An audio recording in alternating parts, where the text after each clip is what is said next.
4 English ముక్కలు ఆయనకు రావచ్చు, నేను 4 ఇంగ్లీష్ ముక్కలు కానీ ఈ ప్రపంచంలో చైనాలో ఉండేవాడికి ఇంగ్లీష్ రాదు, జపాన్లో ఉండేవాడికి ఇంగ్లీష్ రాదు, జర్మన్లో ఉండేవాడికి ఇంగ్లీష్ రాదు. కానీ ఈరోజు చైనా, జపాన్, జర్మన్ ప్రపంచాన్ని శాసిస్తుంది అధ్యక్ష. 4 ఇంగ్లీష్ ముక్కలు వస్తే ఒకవేళ హోటల్లో పనిచేయడానికి, ఆర్డర్స్ తీసుకోవడానికి పనికొస్తుండొచ్చు అధ్యక్ష. బట్ట షాప్లో బట్టల అమ్మనికి పనికొస్తుండొచ్చు. గుంటూరులో చదివిన తెలివితేటలన్నీ మా దగ్గర వచ్చి చూపించొద్దు అధ్యక్ష. మేము గవర్నమెంట్ స్కూల్లో చదివి వచ్చినాం, మేము గుంటూరులో చదవలే. మా తెలుగు మీడియం అధ్యక్ష, తెలుగు మీడియము గ్రామీణ ప్రాంతాలలో గవర్నమెంట్ స్కూల్లో చదువుకొని వచ్చినాం అధ్యక్ష. మేము గుంటూరులో పోయి చదువుకొని రాలే, ఆ తర్వాత పూనా పోలే, ఆ తర్వాత విదేశాలు తిరగనికి పోలే. మేము ఇక్కడనే పుట్టినాం, ఇక్కడనే పెరిగినాం, ఇక్కడనే చదువుకున్నాం. లోకల్ పరిజ్ఞానంతో పనిచేస్తున్నాం అధ్యక్ష. ప్రజల బాధ తెలిసిన వాళ్ళం అధ్యక్ష. మేము 4 ఇంగ్లీష్ ముక్కలు వచ్చినంత మాత్రాన అదేదో గొప్పతనం అని దాని మీద ఏదో పెద్ద ఉపన్యాసాలు ఇచ్చి దాన్ని చూపించి ఏదో సాధించినమని. కాబట్టి ప్రపంచంలో అత్యధికంగా ప్రపంచాన్ని శాసిస్తున్నది చైనా, జపాన్, జర్మన్. ఆ దేశంలో ఎవరికేం ఇంగ్లీష్ రాదు, కానీ వాళ్ళు ప్రపంచాన్ని శాసిస్తున్నారు, ఆర్థిక వ్యవస్థను.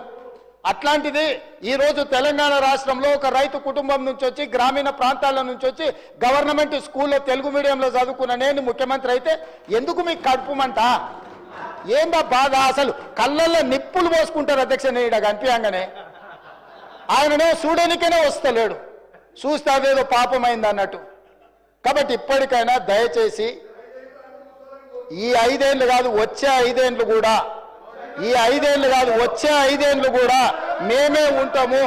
మీరు అక్కడ ఉండాలనుకుంటే సలహాలు ఇవ్వండి. పెద్ద ఆయన మీకు కుర్చీ ఇయ్యాడు. నేను మళ్ళీ కూడా చెప్తున్నా, పెద్ద ఆయన గురించి నీకెంత తెలుసో తెలియదు కానీ నాకు చాలా తెలుసు. వెనకటికి నీకు కూడా చెప్పిన, నువ్వు ఆశించకని. ఇప్పుడు కూడా నేను చెప్తున్నా, పాపం ఉండనియండి, పెద్ద మనిషి తెలంగాణ కోసం కొట్లాడిండి అని మీరే చెప్తారు. ఆయన కుర్చీ మీద కన్నేస్తారేంది మీరు ఇద్దరు కలిసి? ఎందుకు ఆయన మీద పగబట్టారు? కుటుంబంలో పెద్ద దిక్కు ఒక ఆయన ఉండాలి, పెద్ద దిక్కు ఉంటేనే గౌరవం ఉంటుంది.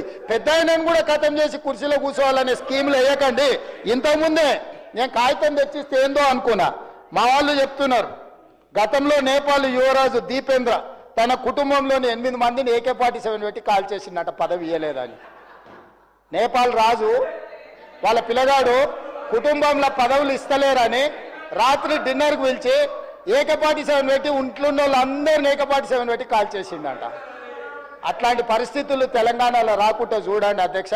వారికి చెప్పండి, వారు చదువుకుంటే చదువుకున్నారు, గుంటూరు తెలివితేటలు ఉంటే ఉన్నాయి, అవి ఉపయోగించి తెలంగాణకి ఏమైనా ప్రయోజనం చేకూర్చేటట్టు చెప్పమని చెప్పుండ్రు అధ్యక్ష. కేటీఆర్ గారు సార్ ఒక్క 5 నిమిషాలు క్లోజ్ చేసి. ఎందుకు సార్? కూర్చుంటానండి. మీ వాళ్ళదే బాగా ఇనసొంపు ఉంది కదా, కూర్చుంటారు. మీరు కూర్చోమంటే కూర్చుంటారు. అసలు మీ టైం అయిపోయింది, 2 గంటలు వాళ్ళని మాట్లాడించి ఎట్లా సార్ ఇది?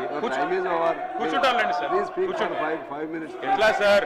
మీరు ఒక కమ్యూనిస్ట్ యోధుడు, తెలంగాణ కోసం నిరాహార దీక్ష చేసిన కొత్తగూడెం బిడ్డ మీరు అట్లాంటిది మీరు కూడా మమ్మల్ని ఇట్లా గొంతు నొక్కితే ఎట్లా సార్?